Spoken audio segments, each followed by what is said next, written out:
अवैध धंद्यांवर मोठा surgical strike, Ahilyanagar गुन्हे शाखेची कारवाई, जुगार, गॅस आणि दारू अड्ड्यांवर छापे. अहिल्यानगर जिल्ह्यातून एक मोठी बातमी समोर येत आहे.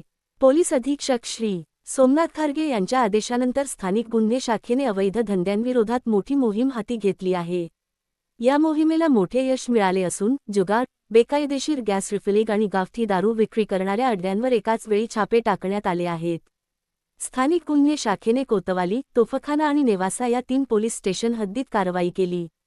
यात सर्वात मोठी कारवाई कोतवाली परिसरात झाली, जिथे ऑनलाईन बिंगो जुगार खेळणाऱ्या 4 लोकांना अटक करण्यात आली.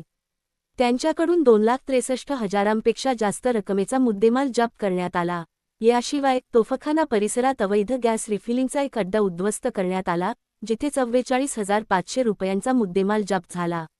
विशेष म्हणजे नेवासा तालुक्यातही 2 ठिकाणी दारूबंदी कायद्याचे उल्लंघन करणाऱ्यांवर कारवाई करण्यात आली. या सर्व कारवाईत मिळून एकूण 4 गुन्हे दाखल करण्यात आले असून तब्बल 3,32,000 रुपयांपेक्षा अधिक किमतीचा मुद्देमाल जप्त करण्यात आला आहे.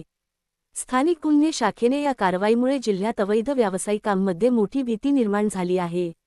पोलीस अधीक्षक श्री. सोमनाथ खारगे यांनी स्पष्ट केले आहे की जिल्ह्यात असा कुठलाही बेकायदेशीर व्यवसाय चालणार नाही आणि कारवाईचा हा क्रम असाच सुरू राहील.